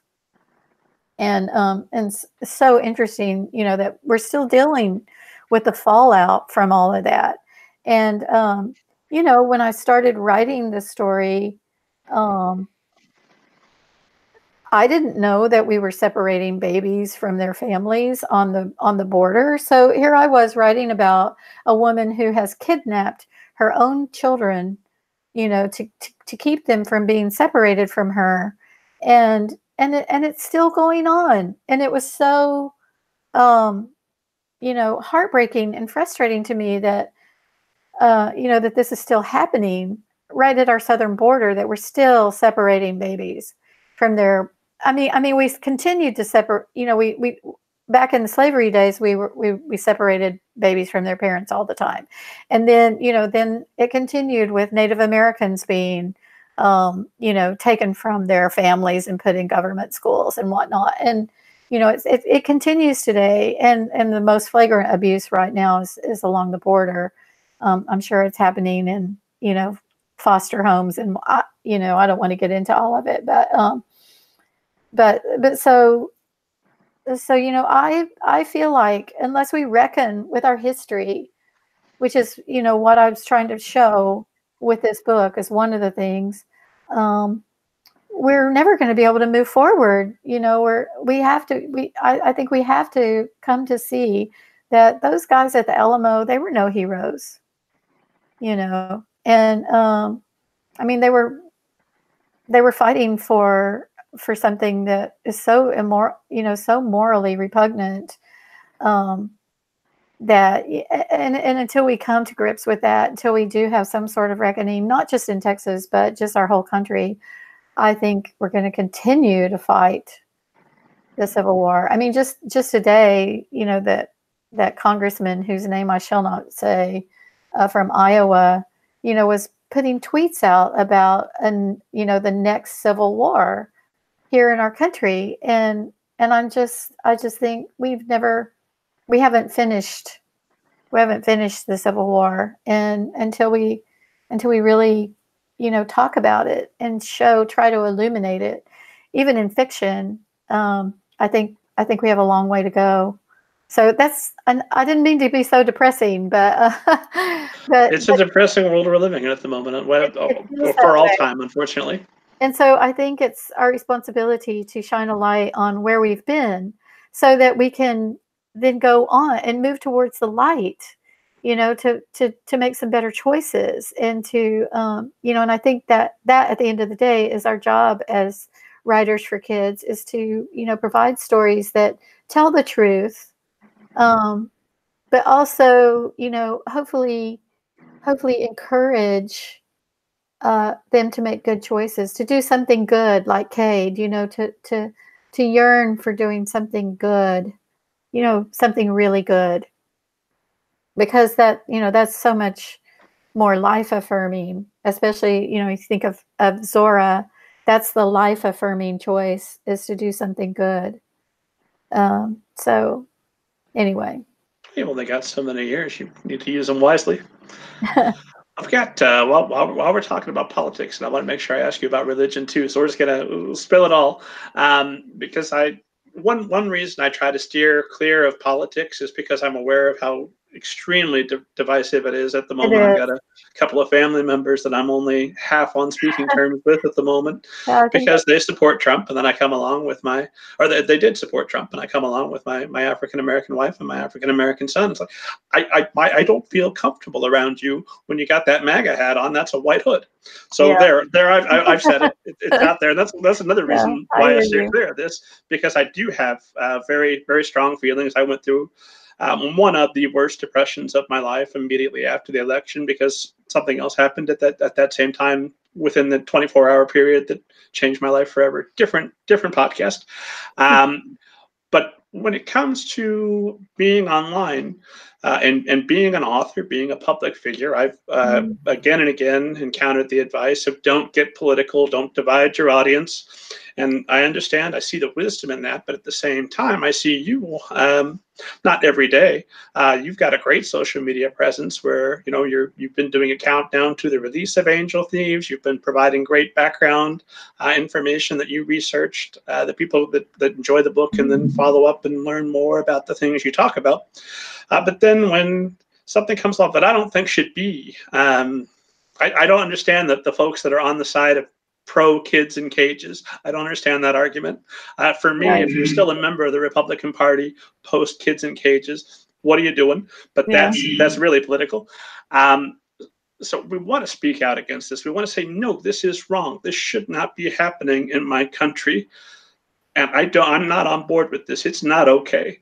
Um, and you want to speak out. On the other hand, I wonder sometimes, like, if Donald Trump at this point hasn't convinced you that he's a terrible person by his own actions, what could I, the middle grade ninja, possibly say to you that would convince you that he's a bad person? And then I wonder if I'm just attracting the wrong sort of attention. What are your thoughts on what an author should do in our current political situation? It's such a good question, and I think every author grapples with it. You know, I mean, I think we all do. We don't want to offend anybody in our audience. You know, I mean, I mean, I want the young MAGA hat wearing kids to read my stories. You know, I don't want to offend them. That's who most needs to read it. But at the same time, and up until Trump won, I really tried to keep my politics basically to myself, although I've never made a secret of my liberal and progressive leanings. I mean, that has just never been, I've never hidden that from anybody. I just, for years just didn't make a big deal out of it. Although, I did write a picture book biography of Lady Bird Johnson. So I think it's, that might have gave the game away a little bit. Given a clue. And of course my friends and family know where I stand, but I, Trump changed everything for me. It's like, I just, I feel I have to be honest and, try to be, to resist as much as possible. To, for a long time, I had a picture of me with my friends at the Women's March, the day after his inauguration. Did you have your kitty hat on? Yes, on my Facebook page. I mean, I just refuse to be intimidated by him or his followers, and I think there's a lot of intimidation going on. And they might say the same thing, that we're doing the same to them, and that's a possible. I definitely have family members that I keep at arm's length, and they keep me at arm's length. So it's a trade out. But I mean, I don't think we can stand by. And it's been one of the most frustrating things that people in a position of doing something about Trump are idly standing by. And that is so frustrating to me.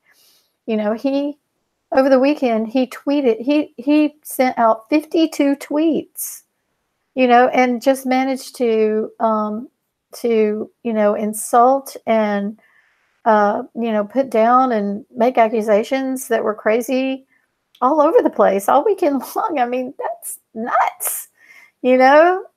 I mean, who does that? 52 tweets? And I mean, I'd have to give up eating and sleeping to come up with that much. But, you're not trying to run a country. Yeah, right. So it really is a hard one. Like I said, I don't want to offend anybody. But I do feel, what are we doing with our time in our life if we don't stand up for what we believe? What are we saying to kids, even if they believe something different from us? If we don't, serve as role models, I don't know. And of course, it's easy. It's kind of easy for me to say this because I'm, an older and, I'm not just embarking on my career and this, who knows how much longer I'll get to do this. But, I think it's important to take a stand and to shine a light on the darkness. I mean, that's kind of like my motto, that I feel like my responsibility is to shine a light on darkness, and, certainly separating children from their families is dark. There is no light in that regard. And so I think even if it's via a story that's set in 1846, the fact that we're still doing it is heartbreaking. So, yeah.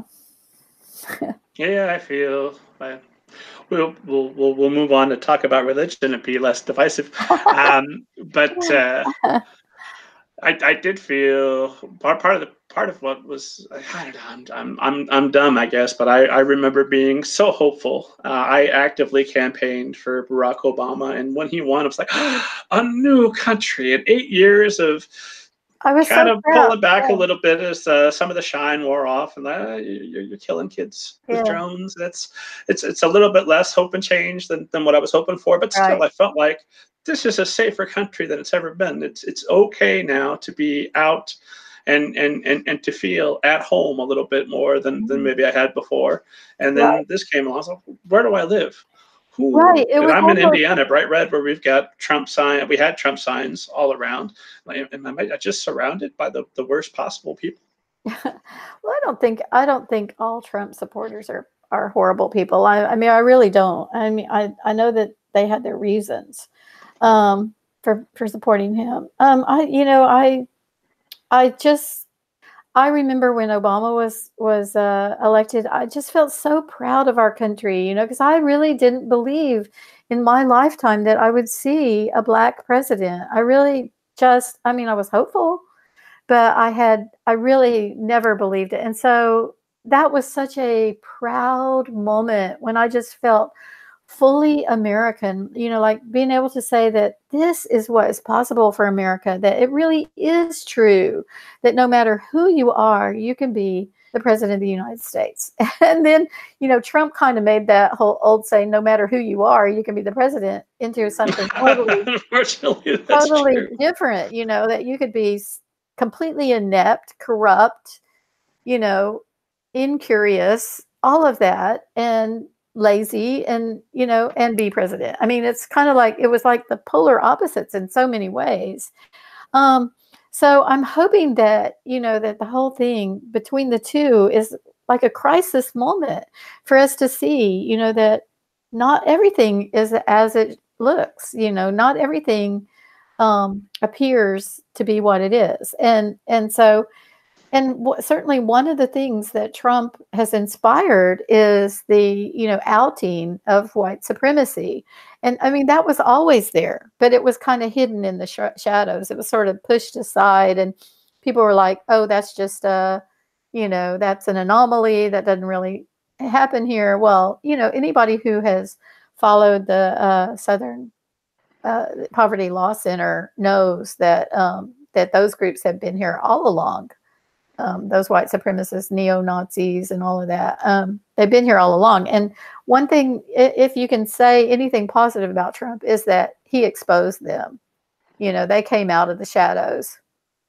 So Yeah, they're. no, I hope those folks I keep mean, their MAGA bumper stickers and their hats on for as long as we possible. I want can't. to know who they are. We can no longer deny their existence. I mean, and I think there was some of that. I think there was some of like, oh no, I mean, it's like I said earlier, I think we have to shine lights. I think we have to tell the truth.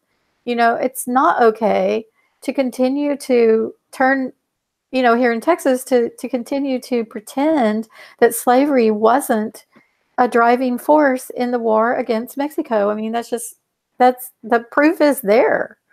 It's written into the Constitution of the Republic of Texas. Slavery is, and so it was, it was a very stern Article 8 of the Texas Constitution. Clearly, state talks about slavery and its legality, and how it was actually illegal to be black and free. Those two didn't, you might be freed by somebody, but that didn't make you free, not according to the law. So I mean, I think it makes it more important than ever to tell those stories, and to show that we have this legacy, and now Trump has shown a light on it, and let's deal with it.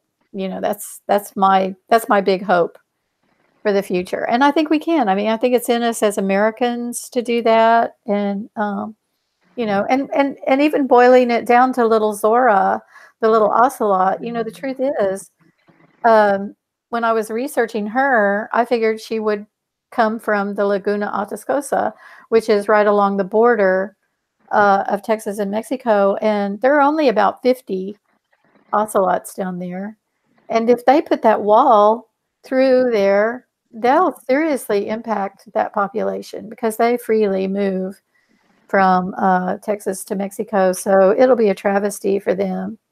And so it's not just us. It's not just people that are impacted. It's the wildlife. It's the butterflies. It's it's our very souls, I think. And I think people are illuminated by the way that they treat the natural world. I think we see something about that. And that wall is so antithetical to the environment, not just the what it symbolizes, but just, the physical impact it'll make on the environment will be big. It's not Hopefully it will never be built, but we'll see. Fingers crossed. There Yeah. are lots of things I said would never happen that have come to pass, so I we'll see. know. Oh, I know. Gosh. Yeah. I know. Yeah. But I do remain hopeful because I do think, in fact, let me quote the end of your book here, your author's note. I wanted to point out. Apologies in advance for the language, gentle listeners, but you wrote in your author note here at the back of Angel Thieves, I also believe that if the world is to be saved, it'll be because young people join together and get the rest of us to stop being asshats, which I think is couldn't have put a finer point on it. I love that word. I love asshats. I got that word from Cynthia Leidick Smith. I give her total credit for that word. Well, here we are. We made it 14 episodes of the Middle Grade Ninja podcast with no profanity. And episode 15, Kathi Appelt, we can't we can't make it all the way through. Real Guilty. quick question about language, and then we'll talk about religion, because I do want to ask you about religion in your religiously themed book. But you're using profanity, not overusing it, but you are using it where it's appropriate throughout Angel Thieves, which of course is a departure from your earlier work. And I wondered, something that I'm big on is if you're going to use profanity, you need to use it early for the readers that might not be comfortable with that, so they know that it's coming. And Right. You've got an F-bomb, I think, on page 8, the first chapter. And you've got it in a scene where Cade and his father are stealing an angel, a stone angel, and they're carrying it, and he starts to drop it a little bit. And there are a lot of profane words that could have gone there in place of an F-bomb. And so my question when I saw that was, is that you warning readers of the Underneath and the Keeper and all of your other works that this is a different kind of story? I can't say that I intentionally put it there that early to as a warning. But now that you say it, it works, I guess. It does serve as a warning. But I just, the more I thought about Cade, the more I thought that'd be the kind of language he would use, as a high school kid. Having raised two boys, I think, they would say that, at the age of 16. I'm pretty sure they did say it at the age of 16. So yeah. I also like the idea that he and his father are stealing an angel from a cemetery, grave robbing. Right. And my concern is the profanity. Oh. Yeah, exactly. Did you use nice words while you rob from the dead? Yeah. I don't overuse it, I don't think, but no, I don't think so either. And I honestly, I would like to see you use it more. It was a nice moment that took me back a little bit, because I had put you a little bit in a box, and I think that it's just we do this with authors that we admire. Sure. Well, you're the picture book, nice animal story person, which of course is not entirely true, because you were writing about deeper themes and darker things all along, which is why you got an angry letter from the librarian back for the Underneath. But then I read that, I'm like, oh, well, of course, Kathi Appelt is a fully three-dimensional person existing in the world, and she could write about any type of subject. I don't know that you've written erotica under a pen name, but it's certainly not out of the question that if you so wanted to do, you probably could. No, I'll just put that rumor to bed right now. That's not. Is that a rumor we're starting? Yeah, exactly. Kathi Appelt writes erotica. It's furry themed erotica. No. All right. Well, let's talk about religion. Why not? Because I'm sorry. No, I said, why not? Sure, we're already deep in the weeds, so we've ticked off some listeners. Although I have to think that anybody that's watching or listening to this is engaged in reading and writing, which I like to think clears out a lot of the Trump supporters right away. But let's talk about this book is religiously themed, and it's a little bit there's fantasy elements, but it's a little bit ambiguous. Without spoiling about where you stand religiously. And I know you've said that you are not a religious person, but you are a person of faith. What does that mean? Well, I do believe in a higher power, and I have a lot of faith when it comes to certain things. I feel like you have to have, for myself, I have to have faith when I sit down to write, for example, that the story is going to show up. Those sorts of things. I have faith in a generous universe. That the universe overall is good. I have faith in goodness. I think it will outshine and overcome the darkness. So that's kind of abstract, I think, but that's where it lays. I don't hew to a particular dogma or creed or anything like that. I do belong to a church. I belong to the Unitarian Universalist Church. So that's my spiritual home or religious home. You could call it my religious home if you wanted, but here in the South, religion is just a part of the fabric of the South. And even though Houston is kind of my area of the South is more Southwest. It's not like the deep South of Alabama or Mississippi.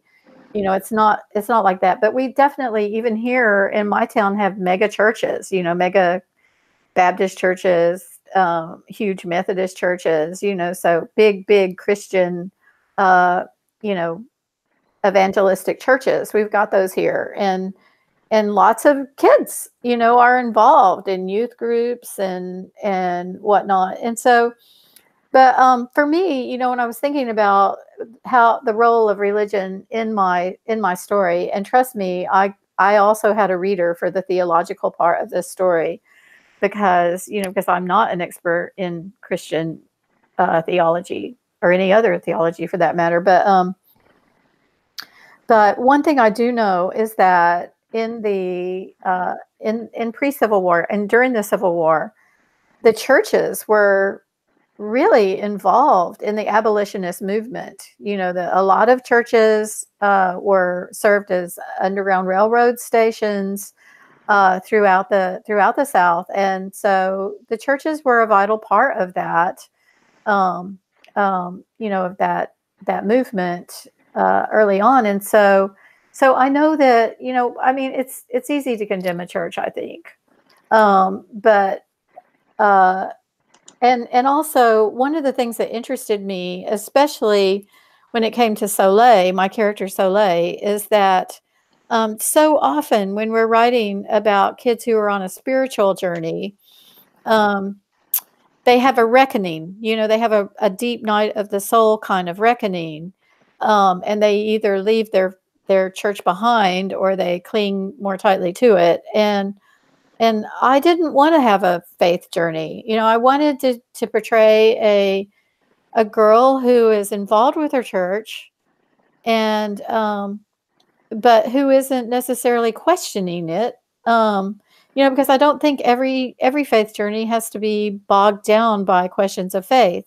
So so and also I wanted to present a church, a well-established church that was doing social justice work. And there are tons of churches that are doing great social justice work. There are a lot of churches, say in Houston, for example, that are still harboring refugees from the Hurricane Harvey 2 years later. And so they're doing really wonderful, work in that regard. And not all of them are evangelistic. And I did want to show a church and a religious girl who were not necessarily pigeonholed. And so I think we do a lot of that. We pigeonhole our characters and our kids and everybody else for that matter. And so it was really important to me to but I also, David Bowles recently, he's a fellow author, recently did a Twitter stream where he was questioning why do so many stories for kids leave religion out when so many kids are involved in religion, when it's part of their life. It doesn't show up really in their books. And so I was glad he asked that question, because I do think, if you're going to have a contemporary story with teenagers, at least one of them is going to be practicing a religion of some sort. And so I did want to shine a light on that church, on a church that is doing social justice work. It has a history of social justice work, and what a character who is part of that congregation looked like in the present, in the past, but also in the present day. It's sort of like shining a light on her ancestors to help explain who she is, even though they may not be related, but they're part of her faith family, her religious family. So, yeah, sounds kind of convoluted, but there you have it. Well, life is convoluted, and so is a lot of a lot of the intersecting themes within Angel Thieves, which is something that really stood out to me. And I'm going off script again, so I'm going to gush just a little bit. But it's so diverse in the amount of perspectives that you bring in, and the different subjects that come up, and yet they're all related. They all come back to somebody's an angel, somebody's a thief. You can see that theme coming up again and again throughout. I thought you tied everything together masterfully there by the end, which I shan't spoil. Thank you. Thank you. Thank you so much. We are running out of time, tragically, and I have just infinite questions that I could ask you, and I appreciate you being so generous with your time today. So why don't I ask you this kind of catch-all question here? Okay. And this is something that I like to ask everybody. What is the one piece of advice that you wish someone had given to you when you started your writing career that maybe would have made a big difference? Oh gosh, I think something I tell my students, and I try to remember for myself, is to be brave. Be brave. Go there. When you see a path that you think you shouldn't be on, that's probably the one you need to take. So just be brave. Tell your story. So, yep. Where can esteemed audience find more about you and your books online? Yeah, I have a website, just www.kathiappelt.com. I also have a really cool Pinterest page for Angel Thieves specifically, and it's just, you just go to Pinterest and type my name in.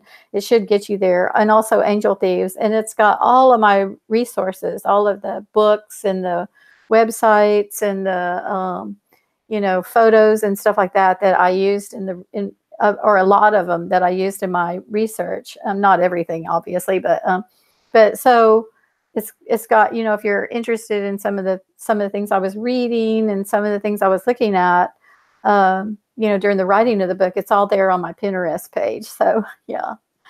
So of course, you're on Twitter. What's your Twitter handle? It's just K Appelt. Yeah. And then I have Instagram, and Instagram is Kathi 5 Cats. It's Kathi 5 Cats. So that's out of date now. There's one more since then. I should have 6, but it's stuck at Kathi 5 Cats. So well, if you change it now, and you need to update it to 7, and I have an author page. I have a Facebook author. I mean, I'm easy to find on social media. So yeah. So I have an author page, and I have a Facebook and a personal page too. So I'm easy. Honestly, if you're watching or you're listening to this and you like middle grade fiction and young adult fiction, and you don't know who Kathi Appelt is, you don't like young adult or middle grade fiction. Oh, thank you for saying that. I am honored that you took the time to talk with us today. This has been just an absolute wonderful episode. I feel like I learned a lot, and this is one that I'm going to go back and I'm going to be re-listening to multiple times to remember all the wonderful bits of advice that you gave. So I really appreciate you taking the time to be here today. A quick reminder to esteemed audience, the next couple of weeks, there will not be any new episodes, but come April, we'll be started after my son's spring break. We'll be back up and running with multiple episodes. Keep up with the show at middlegradeninja.com. Don't forget to download your free copy, your ebook copy of Banneker Bones and the Giant Robot Bees, or just go ahead and buy the paperback. It's a great book. You'll enjoy it. As always, find out more about me at middlegradeninja.com. Read Kathi Appelt's original 7-question interview, as well as Mr. M.T. Anderson. Kathi, I've been asking our guests to sign us off with our sign-off phrase, which is hi-ya and what have you. When you sign us off, Hi-ya, and what have you. perfect. That was beautiful.